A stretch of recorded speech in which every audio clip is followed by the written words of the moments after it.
Or what if everyone else wants to say no, but they're all waiting to see if anyone else will do it first? We might all be stuck in this collective action problem where we all want to protect our weekends, but we're all too scared to be the first one to say no. Maybe I should talk to some of my coworkers first and see where they stand. Talking to coworkers could give you information, but be careful. You don't want to be seen as organizing resistance or stirring up trouble.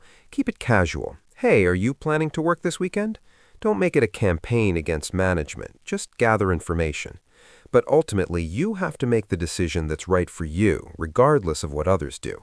Maybe everyone works and you don't. That's okay. You're entitled to have boundaries even if others choose differently. Or maybe you all collectively decide you're not available. That's okay too. There's nothing wrong with coworkers supporting each other and maintaining work-life balance. You're right. I need to make my own decision and not just follow what everyone else does. Although there is strength in numbers. If we all say we're not available, management would actually have to plan better next time instead of just assuming we'll all bail them out with free labor.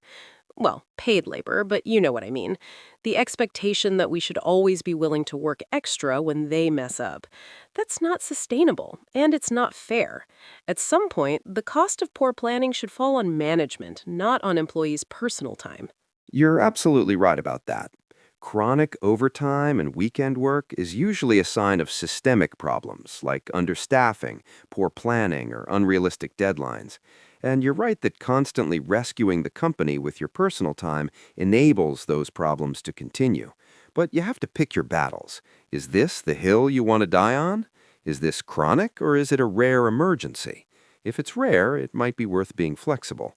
If it's constant, then you have a bigger problem that probably requires a more strategic approach than just refusing this one weekend. Context matters.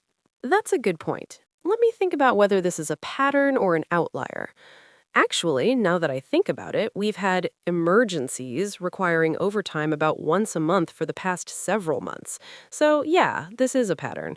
We're chronically understaffed or overcommitted, and every time we pull together and make it work, which means management has no incentive to actually fix the underlying problem.